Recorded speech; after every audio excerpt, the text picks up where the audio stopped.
As a 90s baby, I grew up with some of the best single-player games that I think would hold up even today. Ocarina of Time, Majora's Mask, Kingdom Hearts. There's something uniquely special about exploring a world and killing monsters with a sword. It's one of those universal truths that just speaks to the human spirit.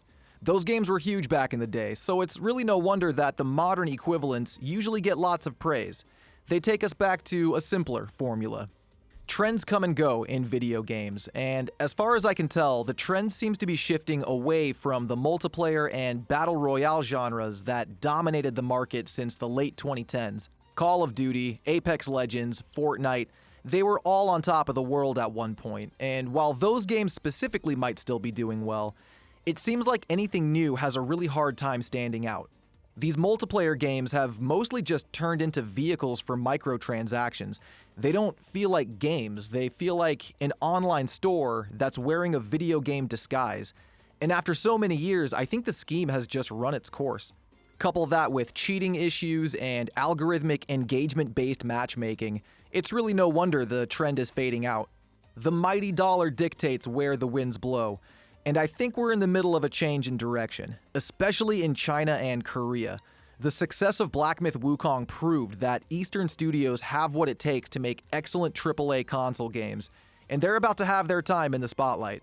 Action RPGs are winning right now, and I want to look at some of these upcoming titles that deserve some more attention. You know where the like button is. We're going to start with my latest obsession, Chang Fallen Feathers.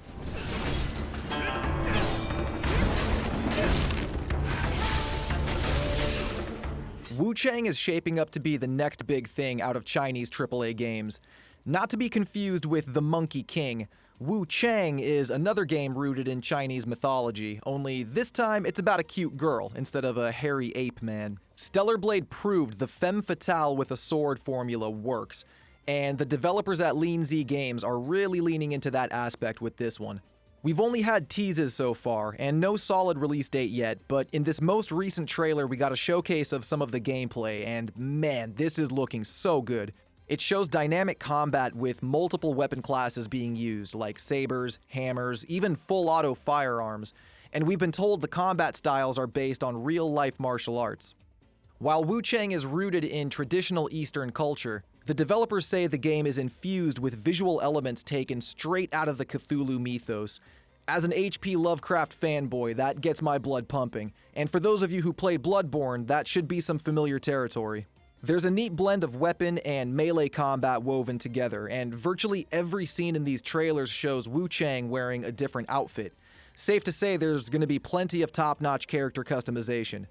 Waifusouls cannot get here soon enough. I'm going to be picking this up day one. But it's not the only banger coming out of Chinese studios in 2025.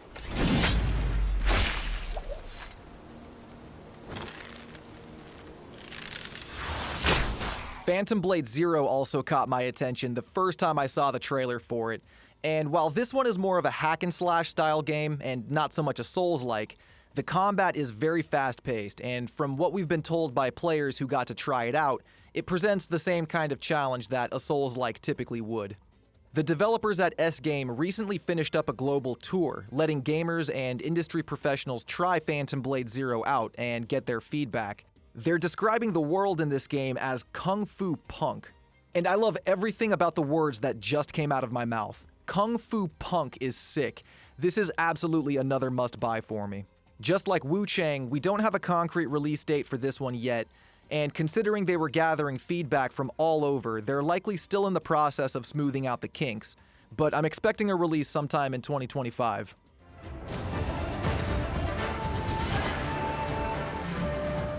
Then we've got Where Winds Meet, another wuxia action RPG with some Souls-like elements that is looking excellent. This one appears to have more of a focus on traditional martial arts and melee combat, even though we do get to use a sword. This one is stated to be an open-world game, and it could just be the clips they chose for the trailer, but this one gives me the impression it's another boss rush style of game, very similar to Wukong, which is not a bad thing by any means.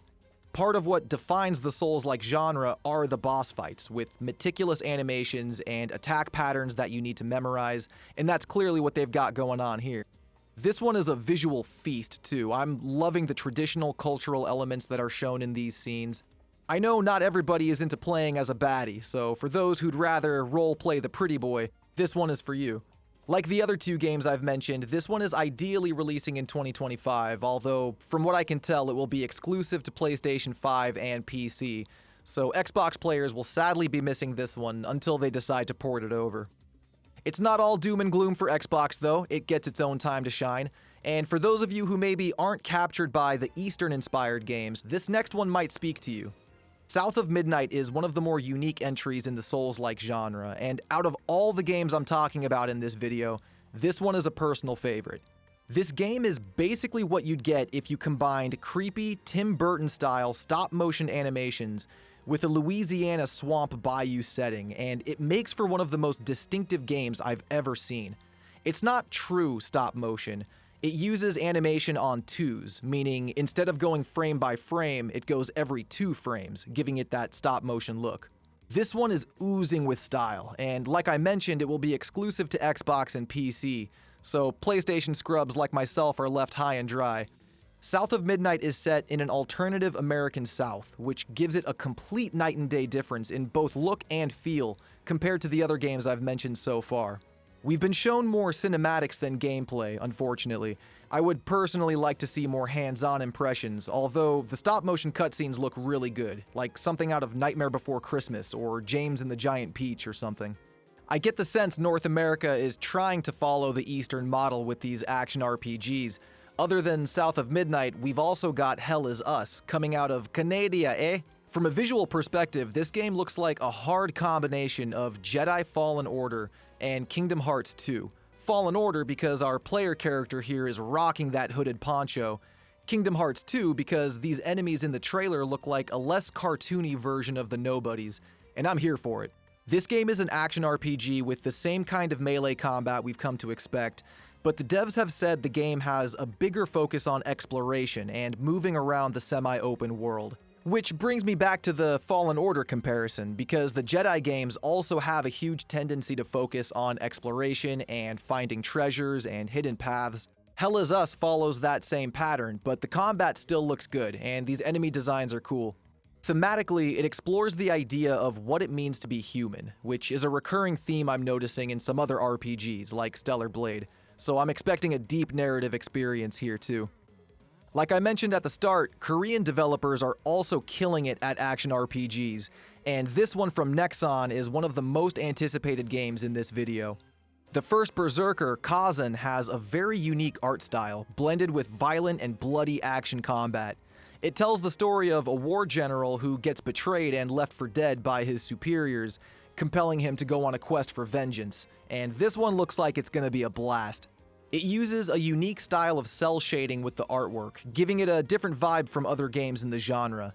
It almost looks like Genshin Impact or Honkai Star Rail with the cell shading, except in the form of a Souls-like. I appreciate this one a lot for its fearless dive into more mature and gruesome gameplay. It's not afraid of blood, and it really leans into the violent warrior as a protagonist, which isn't something we see a lot of these days. We don't know a whole lot about the plot other than the betrayal, and I'm sure there are some deeper themes besides just stabby stab stab, but sometimes I just like to wreck things into a bloody pulp, and Khazan looks like it will scratch that itch with satisfaction. While new games are nice, sometimes it's just as good to get expansions on some of our favorite games we already own, and Korea is delivering just that with some highly anticipated DLC to some of the best action RPGs we've seen yet. Stellar Blade and Lies of P are two highly celebrated games out of Korea, and both are receiving DLC expansions in the near future, with their respective dev teams also expressing interest in sequels. Then we've got The Relic: First Guardian, a new game also coming out of Korea, looking like a dark and gritty Souls-like with Salem witch trial vibes. I love that. Ballad of Antara is going to be a free-to-play adventure game with a focus on character swapping and combat, and there's others I haven't mentioned yet, like Nazralith: The Fallen World, Unending Dawn, Vindictus, Arcade Chronicles, and a lot more. Action RPGs cannot stop winning at video games right now. I think we really owe FromSoftware a debt of gratitude. Everybody wants to make a Souls-like game now, and I'm not complaining one bit. If they make it, I will play it. I know it's several years removed at this point, but I love to remind folks that EA's CEO once said, players don't want single-player games. Ha! Well, looks like the shoe's on the other foot now. But I'll pass it off to you. Which of these games has you most hyped? And are there any others you know of that I didn't mention? We've had some of the best games in the genre pop up in just the last few years, like Lies of P, Wukong, Stellar Blade, Elden Ring. It's never been a better time for single player, and with a whole slate of new games coming out even just next year, we are eating good, ladies and gentlemen. But that's all I've got for you in this video. Consider subscribing for more video game content, and if you enjoyed this video, don't forget to hit that thumbs up button. Until next time, this has been Star. Keep shining, baby.